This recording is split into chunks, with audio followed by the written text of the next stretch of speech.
Welcome to episode 7 of me building my dream van conversion. I would like to tour and play in all 69 cities in the UK.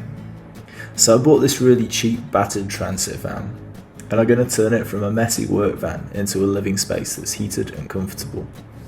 Today we're going to be making a hatch for the bulkhead, and we're going to be making it out of some old shelves that I found in a skip, and some other cool stuff too. I found this in a skip. It's an old shelf thing made out of laminated wood. What I'm hoping is that these should be the right proportions, that I can put it up and make it into shutters for the van window, which I think will look pretty cool. So I'm going to start taking it apart. It's got some hex keys in. I don't think this should be too difficult.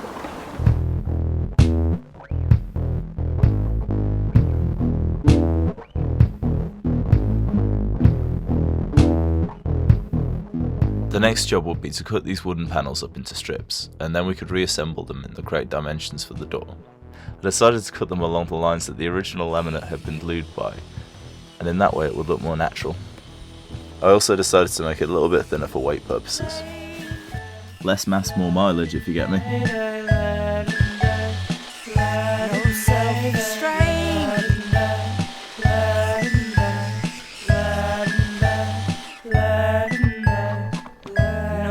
So now we've got our wooden strips all to the correct dimensions, we're going to glue them all together so we can cut our doors out. And we're going to glue them together using wood glue, which isn't the strongest glue in the world, but it's strong enough, especially considering that we're going to screw them together as well later on.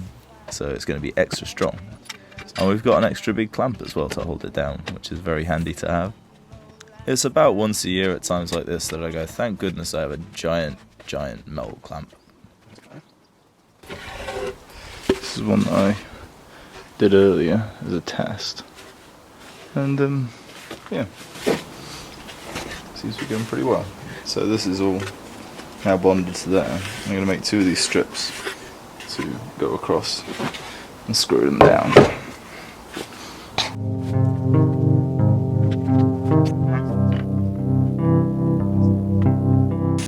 I wanted to get these cross pieces at exactly the same height, and I'm not even sure they were strictly necessary, but I really wanted these shutters to look like old-fashioned cottage shutters, and like I wanted them to have a little cross piece on, a sort of Z piece, like an old gate as well, like an old-fashioned gate. And I can't seem to find the footage of the kind of cross piece of the Z. I don't know where that went to. I feel like I filmed it, but I can't find any of my files, so maybe I didn't. Sometimes I just get over enthusiastic and forget that I'm making a film and that I'm not just building things by myself, you know. But the end products of these shutters, they just look so cute, and I think the hatch is probably my favourite part of the van. Although I quite like the lights, and they're coming in the next episode, so you're going to get to see them too.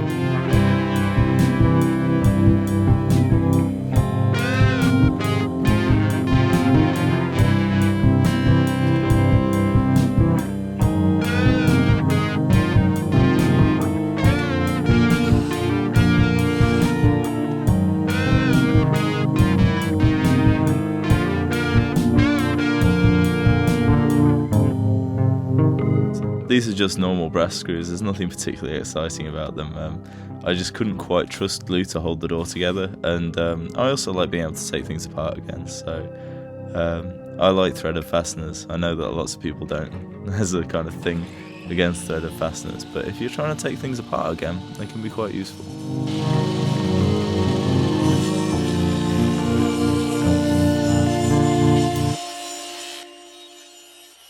Now I'm trying to cut the doors down to the correct size using the bench saw, which is a little bit difficult. I found it difficult to get a straight line.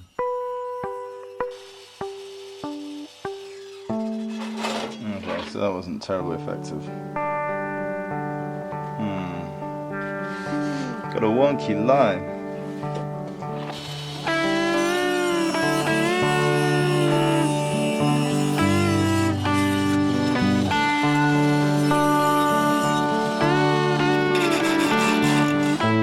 Not too bad, not too bad.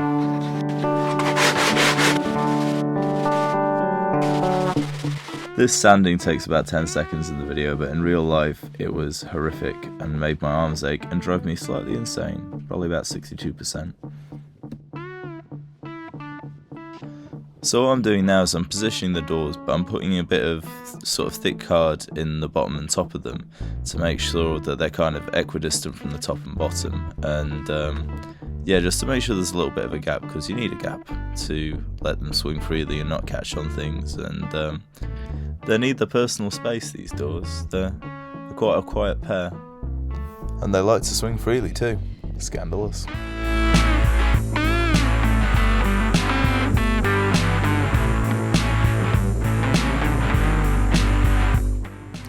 So I chose these long hinges because I just thought they looked really cute. I really want this to look like an old set of cottage shutters. Once I started staying in the van, I kind of realised that I frequently need to get things from the front of the van that I've forgotten and left in there. And I kind of had to put my body through the hatch and try and grab the things. But there is like a slight flaw because I just made it like a little bit too small. And the friction between the top and the bottom of the hatch tends to pull down my trousers as I'm trying to climb through. So I have to make a judgment call between accidentally disrobing or not receiving the thing that I'm trying to get from the front of the van. So make your hatch bigger is my advice, or face the growing issue of trouser loss.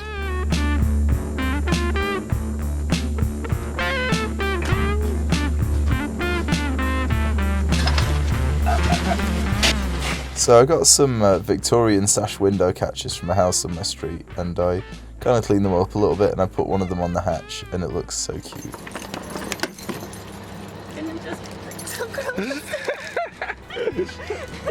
Oh, so you did get the crumpets in the end? In the second part of the video, I'm going to be making a series of extenders for the bed to make it transform from a single bed into a double bed. And we're going to do this by a system of kind of ladder shapes. And these ladder shapes will peg into the bed, and then a sheet of plywood will slide from on top of the bed onto these ladder shapes to make the bed big enough for a second person. And that may sound very confusing right now, but it will all make sense in a bit. I may not be winning any awards for fashion in this part of the build, but I am wearing the Ukrainian national colours, which I quite like. I'm using one of these ladder shapes that I've already built as a template to get the height right for each piece, because we want the bed to be a consistent height all the way across.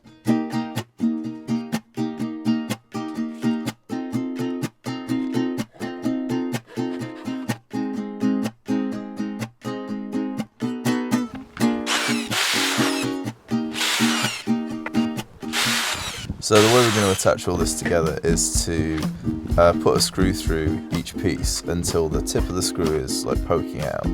Then I'm going to poke that tip into the end of the other piece of wood and sorry, and then use the indent that tip made as a mark to drill the next piece of wood and put it together like that, and then everything is a little bit tighter.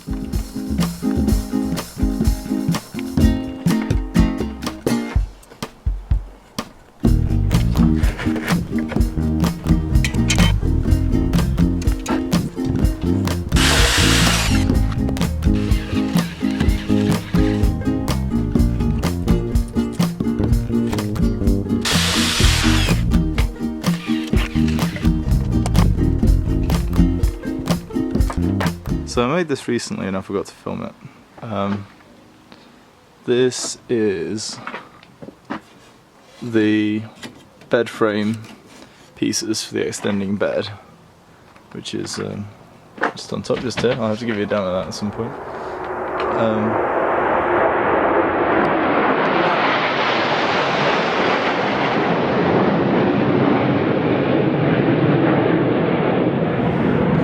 Oh, that was pretty cool.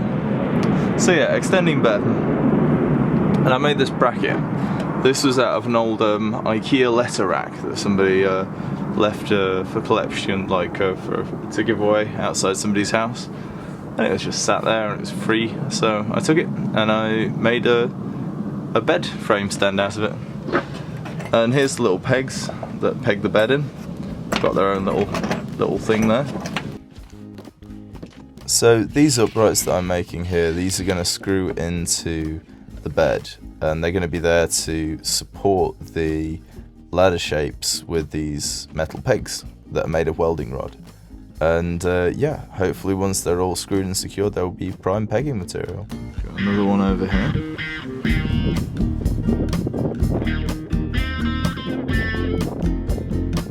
So we just need to put one in the middle, and we're finished.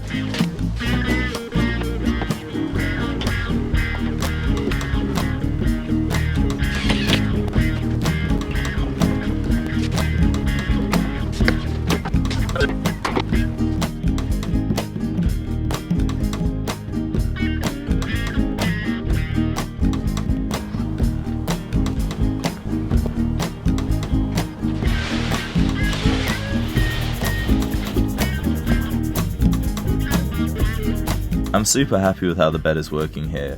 The ladder shapes are actually working great, I've got no complaints and they hold my weight easily. The only snag that I was having is that if I laid in a backwards position with my head at the bulkhead end of the van, because there wasn't a wheel arch to support that bit of the plywood, it would kind of dip a little bit.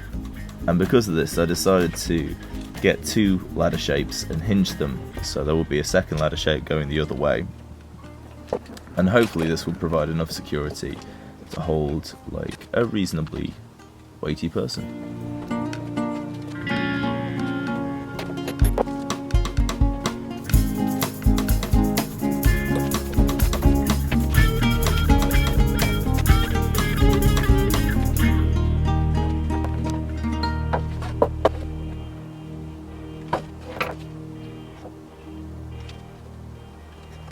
These two tiny hinges were actually quite awkward to fit right, but they ended up being really effective.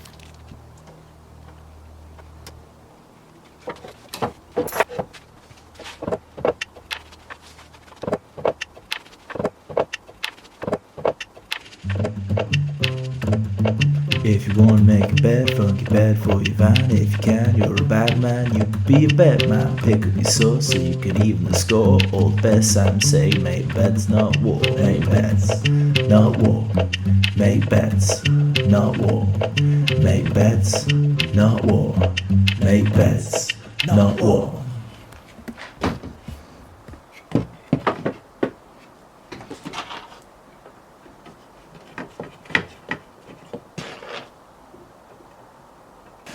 So as you can see, that hinged part of the ladder system worked really well, and I feel really happy that some of these kind of weirder ideas that I came up with for the van build that I've not seen done before, this was just kind of off the top of my head, they've all worked, and I've not really had any problems with this whatsoever. It's just really effective, and it's a very lightweight way of making a single bed into a double bed.